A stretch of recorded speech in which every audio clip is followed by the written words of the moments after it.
Thanks to all of you for coming out Sunday night, Spanish-Fork, Utah. You're welcome to give us your feedback by corresponding with us at utahchristans@gmail.com. We also have a membership class at our website, utahchristans.org. I'd like to thank those that have become members. We couldn't do what we do without your help and support. So as far as I know, this is the only joke in the whole talk. We start off with it. So you don't have to reserve your laughter for later. Reserved is the operative word. We always get such reserved crowds in Spanish Fork. So John went to the store the other day. He was only in the store for like 5 minutes. And when he came out, there was a motorcycle cop writing a parking ticket. So John went up to him and said, "Hey, come on, buddy. How about giving a guy a break?"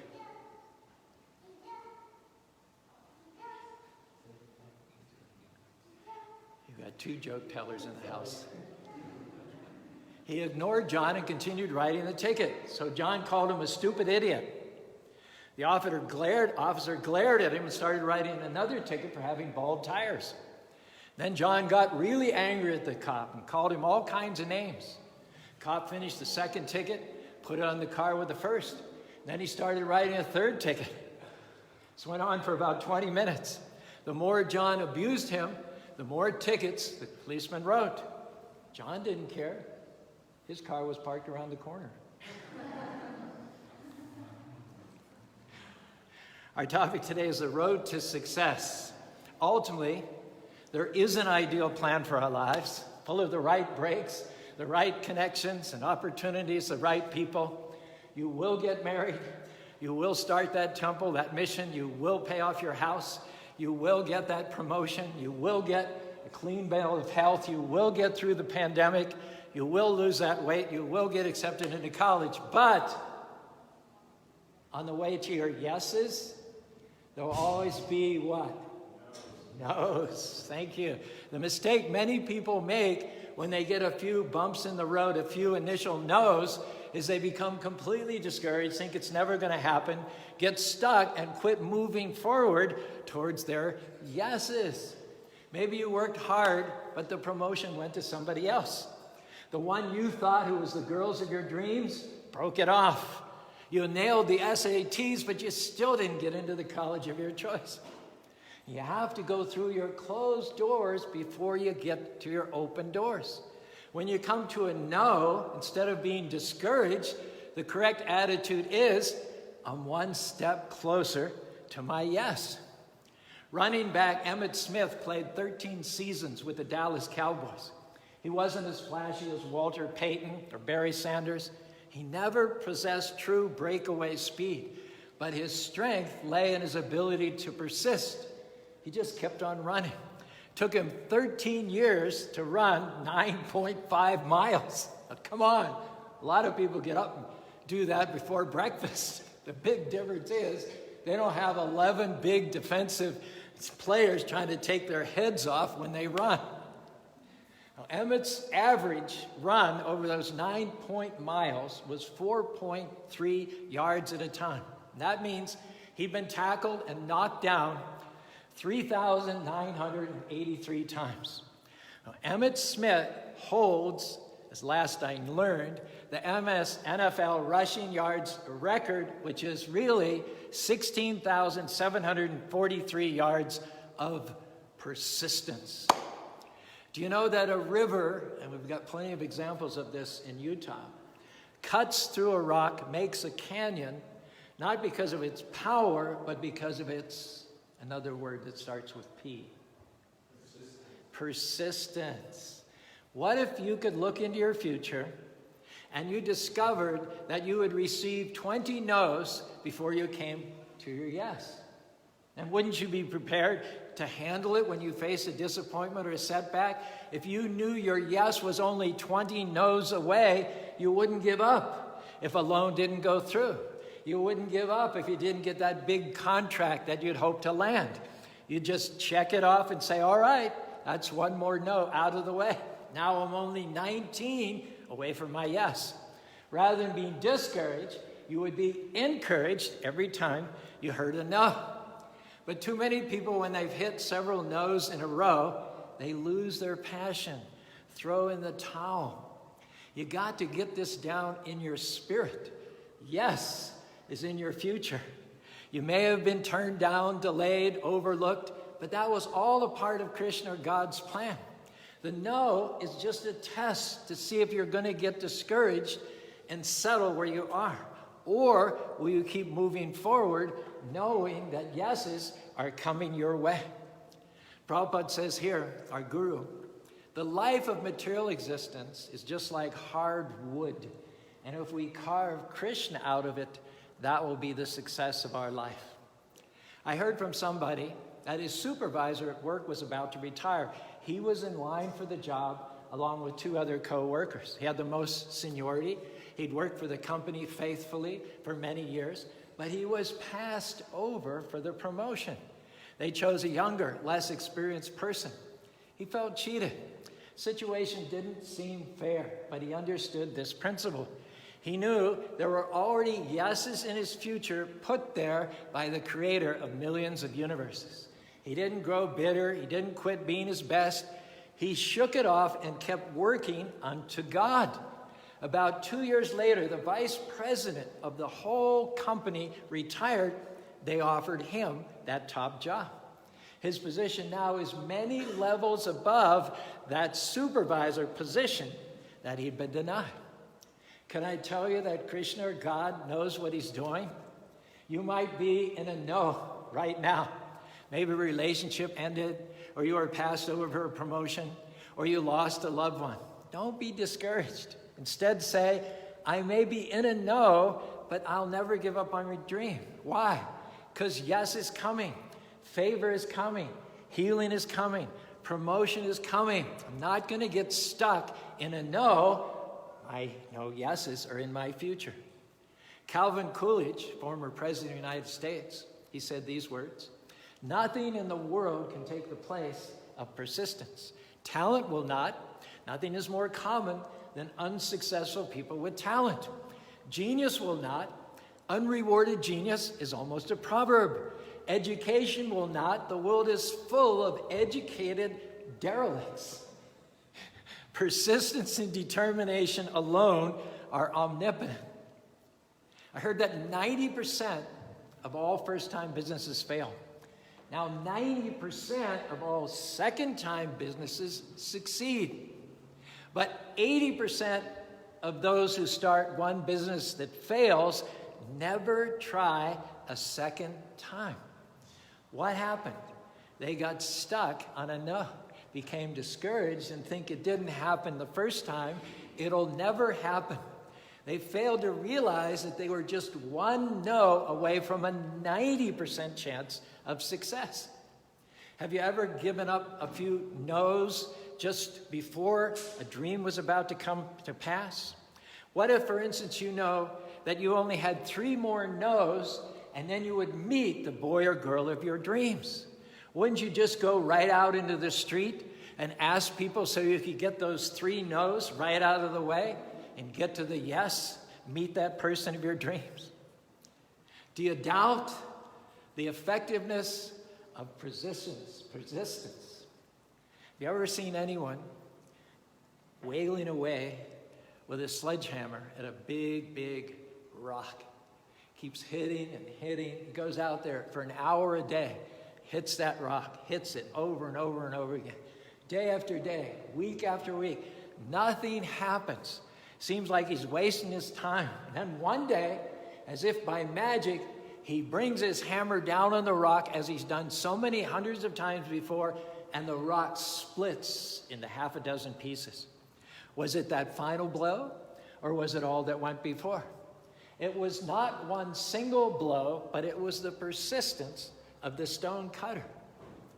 We had to go through a bunch of no's. We have a beautiful property up in Salt Lake City, 33 blocks from the state capitol, 3.7 acres of land in Mill Creek, 13,000 square feet of existing building. It went up for sale in 2012, owned by the Seventh-day Adventists, for $1.2 million. We needed a loan of $450,000 in order to put down a down payment on the property. Many, many lending institutions turned us down because they said we didn't have the income to repay the loan on time. Others said they could loan the money, but they needed a personal guarantee. Vi and I, we've been missionaries for 50 years. We don't have a bank account. We don't have a personal income. We don't have a credit history. Have you ever gotten those envelopes in the mail that says pre-approved credit? Everyone got those? I got one day, and I thought, well, what can I lose? Just fill out your name and address, return it, and you're guaranteed to get credit. Filled out my name, returned it, sent it back to him, got an answer a couple weeks later, denied. Your pre-approved credit was denied. So none of our members were enthusiastic about being personal guarantors for $450,000. We were turned down by a dozen, so there were two jokes after all, by a dozen banks and lending institutions. Finally, we came across a South Indian loan officer in Texas who worked for Chase Bank. He told us that the last loan he made to an Indian temple in Texas didn't work out too well for the bank, but he liked the Hare Krishnas and he was willing to take a chance on us. We got the loan, we acquired the property in 2019. Bhai Bobby had built from the ground up beautiful temple that opened on the property, and we paid off the loan within 2 years. When God puts a dream in your heart, when he gives you a promise on the inside, deep down, you know that you're going to succeed. You know that your family relationships will be restored. You know that the pandemic will be over. Your health will return. You know that your business dreams will come true. Like with this temple in Salt Lake City, you realize that every no means that you're one step closer to your yes. A dozen banks and lending institutions, some of them even specialize in giving church loans, said, no, you're not for us. But bank number 13 came along and said, we'll take a chance. Yes, we will do it. Krishna had our yes all along, but we had to go through 12 no's to get to it. And you don't know when your yes will come. You may be only 5 no's away, or 3 no's away, or 1 no's away, or who knows, maybe the next person you meet will be your yes, your lifelong partner. The next college that you apply to will be your yes. The next time you resist that temptation, you're going to break that bad habit. That will be your yes. Talking about the life story of our spiritual master, Prabhupada, who came to the United States in 1965 to spread the gospel of Krishna consciousness on the order of his spiritual master. Satyaraj writes, Prabhupada then traveled to Bombay with a plan. He would seek assistance in getting to America by approaching Sumati Morarji, who he had learned was head of the Scindia steamship line. He had met her previously in Kurukshetra, and she had donated a considerable amount of money for printing volume 2 of his life's work, the Srimad Bhagavatam. Sumati Morarji, concerned for Prabhupada's health, who was already 70 years old, declined to give him assistance. She feared that the lengthy journey at sea would kill him, what to speak of arriving in America, knowing nobody, with no money and no friends and no place to stay. He was elderly. He'd never been outside of India. Not to be deterred from his goal, Satyaraj writes, Prabhupada persuaded her secretary, Mr. Choksi, to speak up on his behalf. Prabhupada coached him on exactly what to say. I find this gentleman very inspired to go to the USA and preach Lord Krishna's message to the people there. But again, she said no. She was determined to protect himself in spite of himself. Prabhupada persistently demanded a personal interview, but she refused. Time passed, she ignored him. For his own good, she believed. Eventually, due to his tenacity, she acquiesced. he finally got permission to see her. He walked right into the room. Right off the bat, he said, "Please give me one ticket." She could see the total commitment and longing in his eyes, his determination to please his spiritual master and to fulfill the desire of Lord Krishna.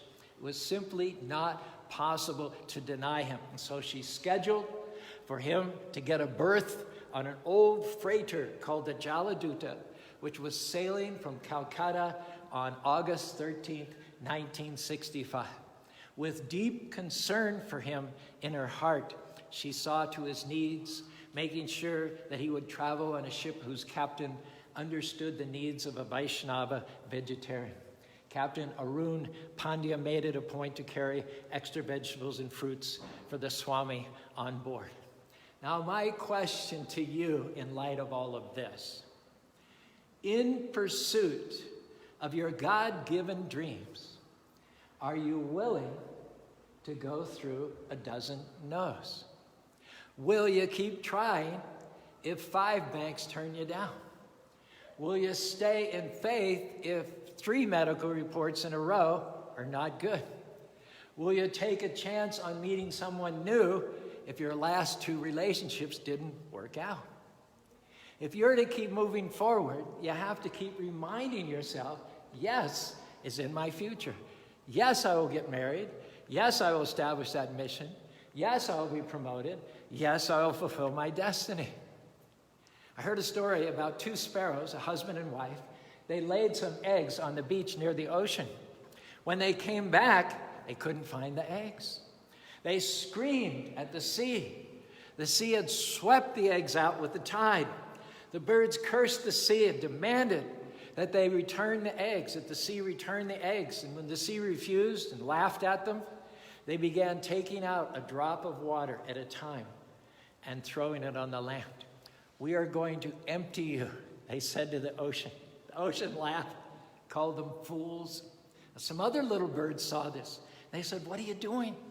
The sparrows replied, "We're punishing the sea until he gives our eggs back."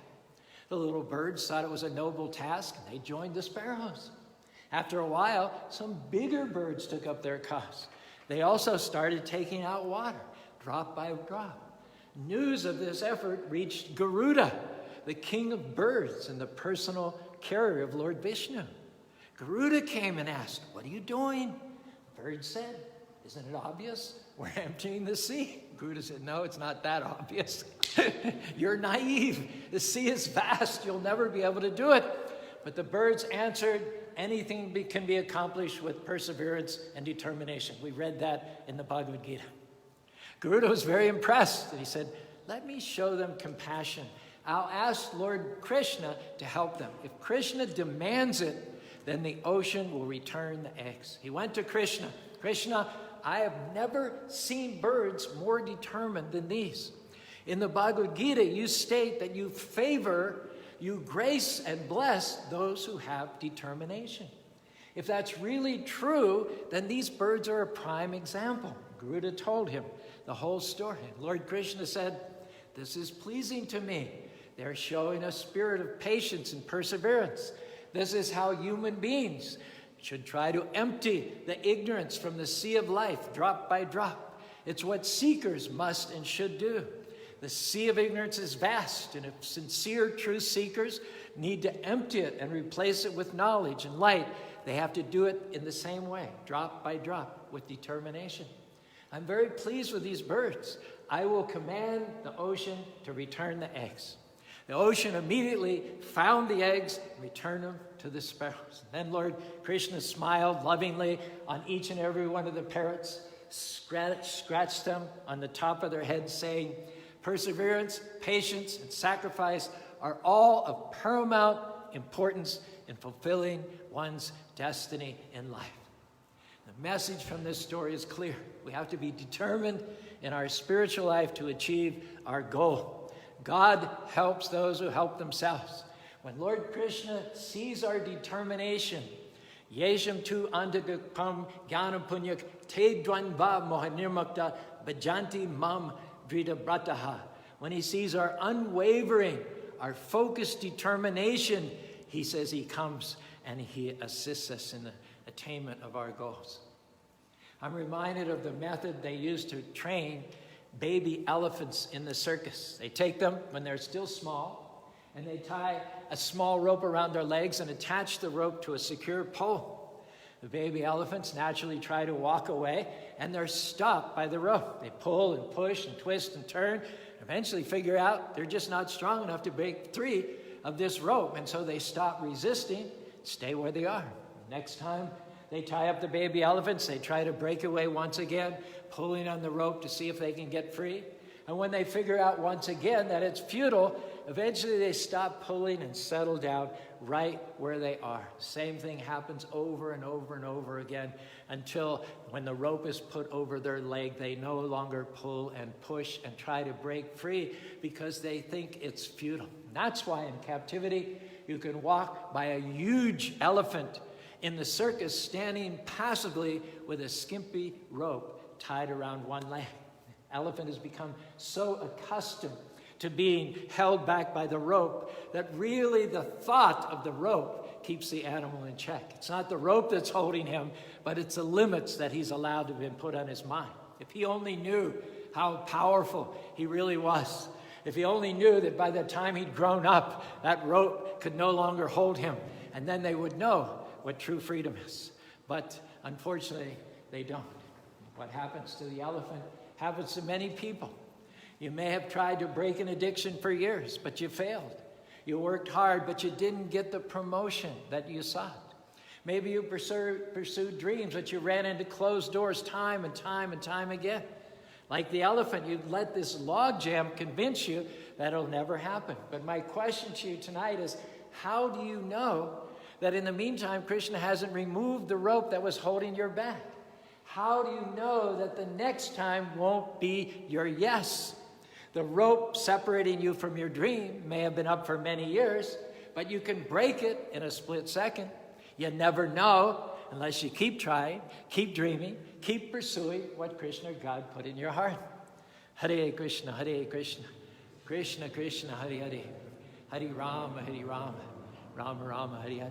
Your yes may start out as a small, faint yes, a barely see it yes. But when you're expecting things to change in your favor, when you know that Krishna has a yes in your future, you're going to latch on to even a small sign by faith. You're going to say, that's my yes. Other people may not see it. They may even try to talk you out of it. Other people may accuse you of being just too positive, too hopeful. That's okay. We're going to be believers and not doubters. I know that's my yes. You may have had some setbacks or disappointments in your life. You tried things that didn't work out. Can I tell you, these were not a waste of your time? When you go through all the no's on the way to your big yes, you are passing the tests of faith, paving the way to success. Every challenge that you've gone through has deposited something on the inside. Krishna, God, doesn't waste anything. You're not defined by your past. You are prepared by your past. Just because you had some no's, you're not disqualified from success. Yes is still in your future. Do not feel badly because you're not where you want to be right now, this minute. Don't focus on the disappointment, nor the failure, nor the mistakes. Why? They were all part of Krishna's plan to get you to your yeses. Keep moving forward. Keep being your best. Keep honoring God, being determined and persistent. And Krishna promises you tonight that yeses are coming your way in this life, and in the next life, you'll go back to home, back to Godhead. Hare Krishna, Krishna Krishna, Hare Hare, Hare Rama, Rama Rama, Hare Hare. We can keep chanting until Advaita is all primed and ready to lead us in a stand-up kirtan. If you'd like to stand and stretch in the meantime. Hare Krishna, Krishna Krishna, Hare Hare, Hare Rama, Rama Rama, Hare Hare.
you need. It's just donation basis. If at the same time you don't have a donation before starting the food, please just eat anyway.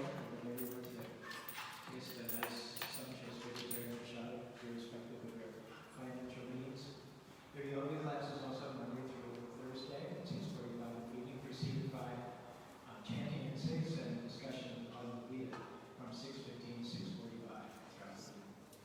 Thanks so much for coming. We're going to finish with this one last trick.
Jumped out and hit me.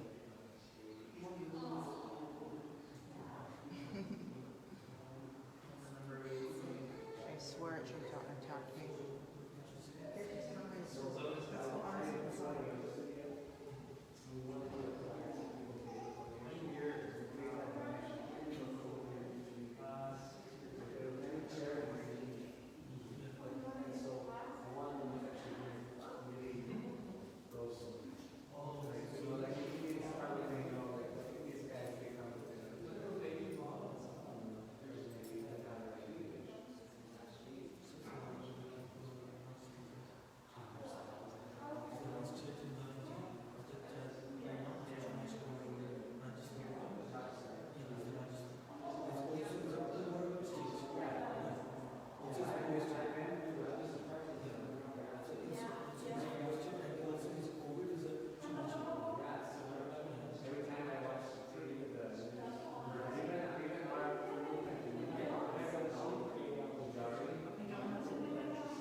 Do you want to get on our mailing list or anything? Okay.